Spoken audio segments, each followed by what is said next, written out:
I have to be fair. I was real critical of Missoula most of the season on because shot selection mainly because I thought they could be a dominant team in the paint with their size and their skill and all that other good stuff.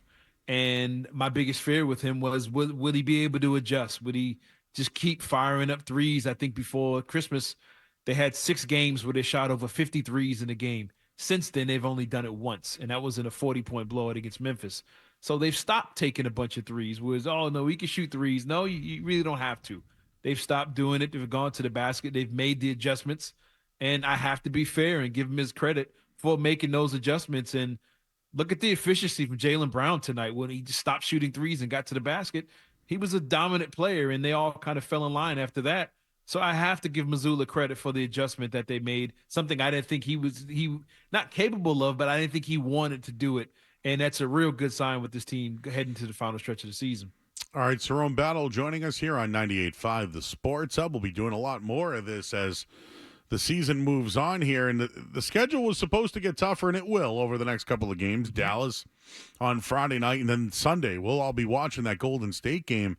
Yeah. But a lot of these Oh, yeah. games will be on national TV, and I think they will be under the spotlight more. And I hope it's not forgotten some of the wins that they've had of late. And I know the competition isn't great, but tonight was a good team. I thought New York was a good team. I know Chicago out of the gate.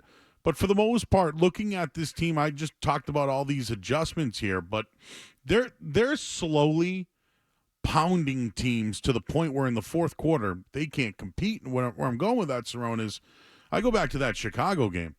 Like Derek White starts out 12 points. Jaylen Brown then has a big quarter. Then all of a sudden Jason Tatum has a big quarter and they're up 20. Tonight was a 3-point game at halftime, and they win the game by 18 points. Like, yeah, it was at 9 at some points, end of the third, but for the most part, like this team puts the other teams into submission because they just can't compete. Yeah, they for the first time they look like a championship team. They look like a team. Not that they didn't have championship talent back in November. They look like a team. Me and you talked a while back. We want to see them walking in like Debo snatching people's chains, and now they've become that team. It's like with the all-star selections have been made. Everybody's gotten their money. Now it's all about winning. They're all on the same page, and they legit look like the biggest bullies in the NBA right now. One of the bigger bullies you've seen in years. There's some games they should have won, and they'd be on pace for one of the better seasons in Celtics history. But that being said, they look like a team that fears nobody, and they're just going in flexing their muscle right now and looking dominant. And they're getting ready. I think that you're going to see more of these blowout games because just like they're getting ready for their big run, you're seeing a lot of teams thinking they ain't gonna make it, so they're not playing as hard. So you're gonna see more big 30-point blowout games with this team, and I think they have the second easiest schedule left. And they're gonna have a ton of wins before this is said and done, and they look like a team that knows they're dominant and playing like it. So the Jason Tatum MVP talk is certainly heating up. National people are talking about it. I think he was the first half MVP. I know. If you want to give it to Jokic, sure. And I think what SGA did in Oklahoma City he's valuable to that team. So I have him top 3, but I think he was the first half MVP. I don't care about those awards, but just tonight, for example, the Celtics were struggling from 3, and in the fourth quarter had just under a double-digit lead. They went on a 16-0 run, and Jason Tatum scored 14 of those points in the fourth quarter. And, that was a 5-minute stretch there where they did not score a basket. And I just think that the best player on the best team in the league is the reason for that. Your thoughts? I agree. And it's good to hear you say that because a lot of people don't understand that. If you look at the history of the game, the best player on the best team wins MVP 95% of the time, unless you do something extraordinary like Westbrook did a couple years ago, averaging a triple-double, first you've seen since Oscar. So you had to give him that. But other than that, the best player on the best team wins it. That's why Steve Nash won it over Kobe, and Karl Malone won over Jordan that year, or Charles Barkley out winning it over Jordan. It's because he was the best player on the best team for the regular season. Tatum is the best player on the best team, and he's getting 28 and 8 a night, shooting a good percentage, dominant on defensive end, something a lot of these guys in the MVP race aren't doing.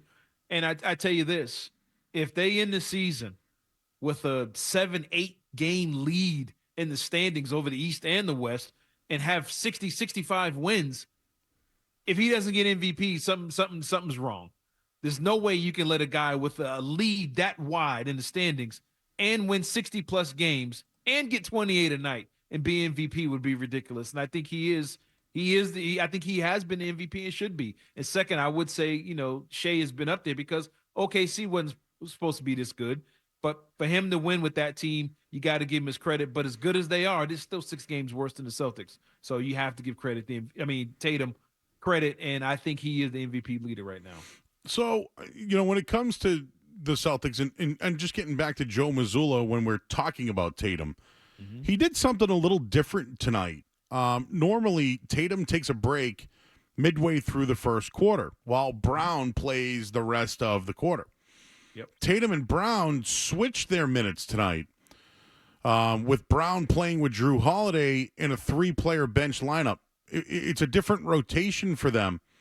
But these are some of the changes I think that eventually will benefit the Celtics and Tatum and maybe even Brown for that matter. But with this lead, they can now tinker with some of these rotations. Yeah, I mean, it's good to see them do something different, switch it up a little bit, because there's going to come situations in the postseason where one guy gets in foul trouble and kind of throws that off.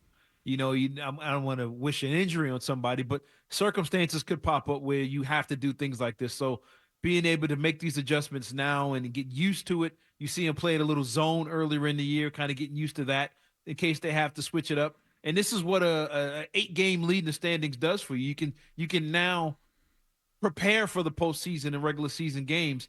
And it's a good call by you by noticing that. And hey, it's an adjustment and it's something that might come up later.